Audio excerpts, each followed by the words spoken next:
gérera la bobinette. Le Stradamus, hein, c'est pas un con.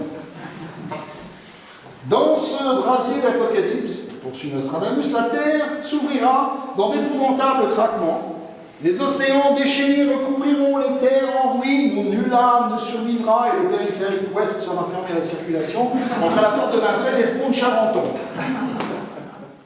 Un beau jour comme ça, on regarde Guy Béard chanter en duo avec Jeannot. Et là, tout à coup, on se dit, tiens, lequel est le grand-père de l'autre? Vieillir, mourir, la belle affaire, mais vieillir, soupirait le chanteur éclatant. Alors, vous pourrez vous éteindre doucement, comme un frigo qui cesse de trembloter quand on le débranche. Et vos chers enfants émus pourront vous rendre cet hommage ultime. Tiens, le chat n'est plus surnommé. Oh. C'est sans doute qu'elle est forte.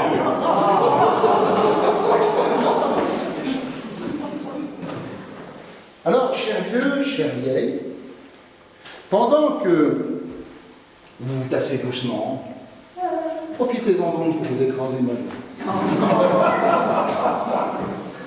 Certains même auraient peur de mourir. À leur âge. C'est mourir quand même. Le stress et le mal de vivre, c'est un peu comme le jeans et le disco. Chez un vieux, c'est grotesque. Et c'est ça aux jeunes. En toutes circonstances, effacez-vous.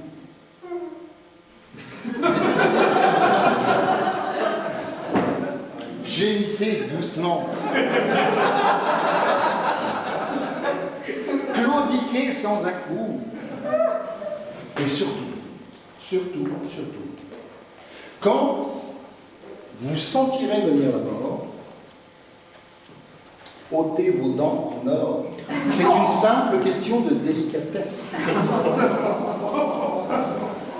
Je vous préviens, croque-mort de France, mon cadavre sera piégé, le premier qui me touche, je lui pète à la gueule.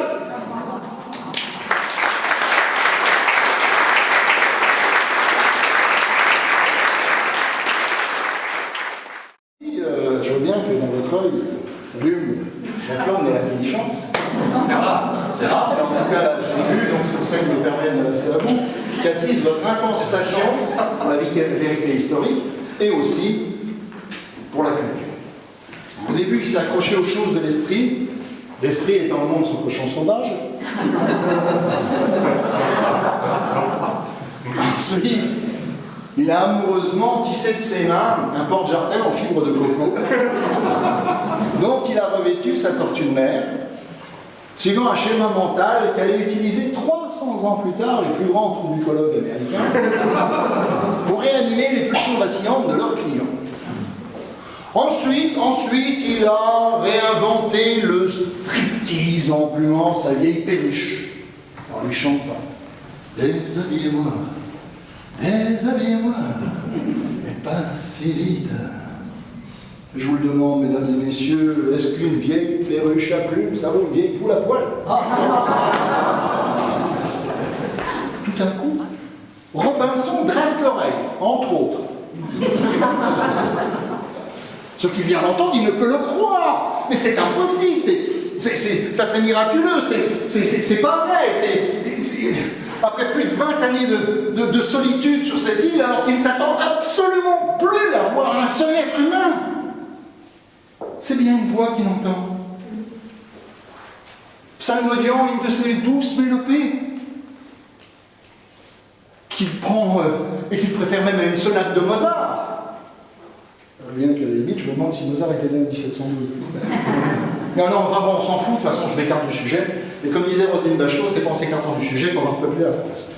Alors, par-dessus l'ample forêt de lianes, la voix se rapproche. Écoutons. Voyons, regarde-toi, tu te souviens. Mais je vous ai nettoyé à mon ami. En sentant la mine de plus belle, et son derrière plus brillant que je suis. Mais où vignole soir, Marcel l'appelle.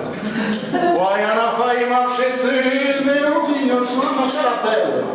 Les souvenirs, les regrets, mon cul. Et bien entendu, un vendredi trop affolé pour voir où il met les pieds, se prend une jambe dans une liane et s'étale de tout son long. Il se retourne, terrorisé. Mais, bien sûr, c'est un large sourire qui vient aux lèvres de Robinson, qui s'approchant du pauvre malheureux sauvage terrorisé et mettant un genou en terre, lui dit « Vous avez votre carte de séjour ?» Tel fut, mesdames et messieurs, tel fut, mesdames et messieurs, les véritables premières paroles de Robinson à vendredi. Alors, pourquoi vendredi? Eh bien ça, vous allez devoir attendre, ça fera certainement l'objet d'un prochain spectacle. Merci.